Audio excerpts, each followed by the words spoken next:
Can you give us a 30,000-foot view of the doctrine of federal vision? I know that there's diversity. There were disagreements. So some people say this. Other apparently there are different kinds of. If you want to use the beer analogy, there are different kinds of federal vision guys. Can you give us just like the main bullet points of federal vision, and then if you need to refer to the main guys, that would be okay too. But just take a couple of minutes to explain that to us. Well, Doug Wilson talks about, he talked about amber ale and oatmeal stout. That's his way of putting it. But the way I would put it is, you have what he calls the oatmeal. Is there a Bush Light version of federal vision? I just want to know. They would totally reject anything like that. Sorry, that is off brand. I'm sorry, brother. Go ahead. No. So the oatmeal stout version is really, I'm convinced it's a more theologically rigorous, textually careful version of it. Oh. It's more internally coherent, and less sloppy, frankly. I mean, that's what I think. And this strand flows historically out of Norman Shepherd, who taught at Westminster Theological East, in Philadelphia. And, he had many students. He got in big trouble, and O. Palmer Robertson wrote a whole book about this controversy, the justification controversy, which you can still get that book and read it. But ultimately, Norm Shepherd was thrown out. John Frame was, I think, somewhat sympathetic with him, actually quite sympathetic with him, but he was thrown out of the seminary due to heterodox teaching. And then the scholar of that version of the federal vision today is Peter Leithart, who is at Trinity Presbyterian Church in Birmingham, Alabama. And there's no question he is the mind behind the most consistent version of the federal vision. But he was also influenced by James Jordan heavily, who's kind of the grandfather of the federal vision. And, it comes with a hermeneutic, and it comes with certain concerns, and it has a certain flavor to it. But what it's doing, what the federal vision, that version of it is doing, is it's basically objectifying the faith. So it's very resistant to, allergic to any introspection, any internal, any focus on the internal aspect of man.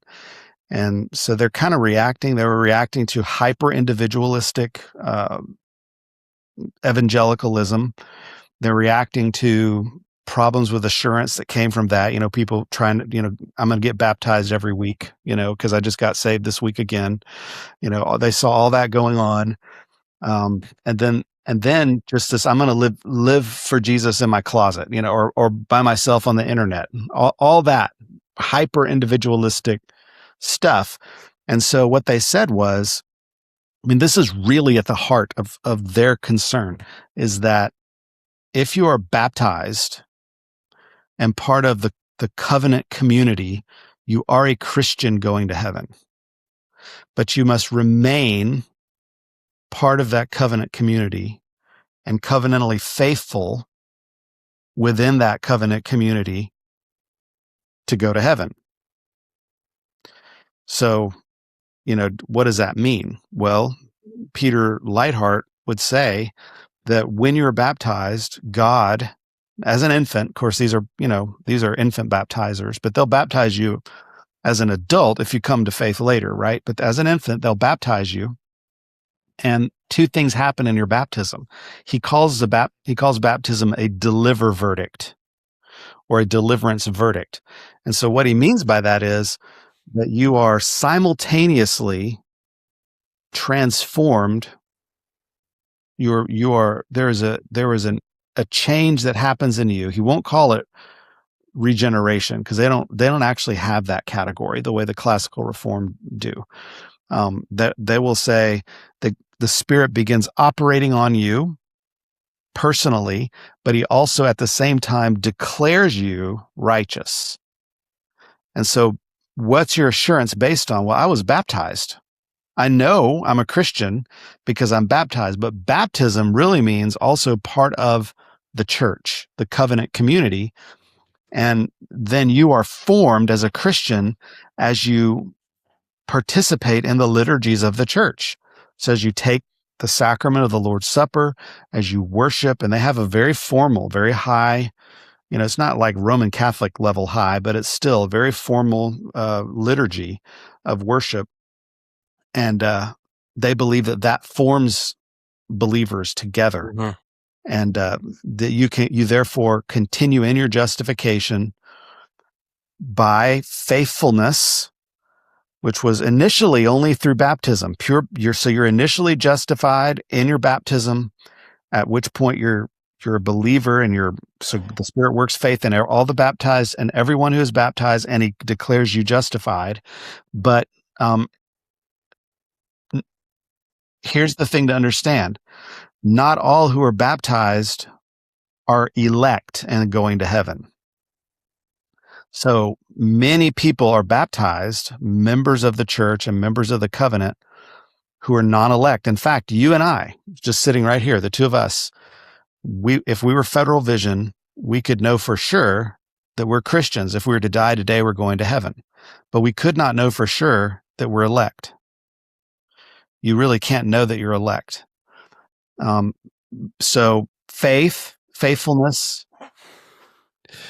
Go ahead. I'm listening. In Christ, non-elect people do that. And so how do we know we're not part of the non-elect? We don't. But we're not supposed to worry about that. Pay no attention to that. They will say, that's not your concern. You're currently a child of God. But ultimately, if you are not elect, this version of the Federal Vision believes and holds that God will, he has never granted you and will never grant you preserving grace. So you will not be preserved to the end. And you will apostatize. If you're not elect, you will apostatize and you'll go to hell. You'll lose your justification, but you were never elect in the first place. So all the elect go to heaven. So they will say things like, we believe in the perseverance of the elect, but not the perseverance of the saints.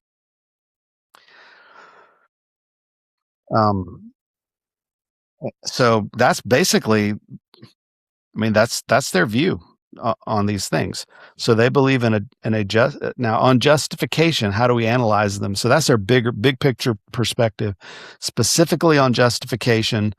Peter Leithart he denies the imputation of Christ's active obedience. And he says that all that's required for righteousness before God is faithfulness, not perfect obedience. That's really important. So, and he'll cite all these Old Testament passages trying to prove it, which I think he's misunderstanding the Old Testament, because I believe those passages are about being just before the court of law and Israel's law courts, which doesn't require perfect obedience, but just like you and I, how would we be proven innocent of murder? Well, you present the evidence and now you're not a murderer. You're lawful, right? With the penalty. That's what I think he's using passages like that to prove justification by soft, imperfect obedience before God, when in fact it's not that, it's before man. But he argues that God's law does not require perfect obedience in this life. Now in heaven, if you're elect and you're finally fully transformed, you will be perfectly like Jesus in heaven. And on Judgment Day, you'll have that perfect obedience, but not yet. And the blood of Christ washes away all your sins as you go. So that is Federal Vision Oatmeal Stout. And really the key distinction here of this hardcore Federal Vision is you can lose your salvation. They deny the perseverance of the saints and the preservation of the saints.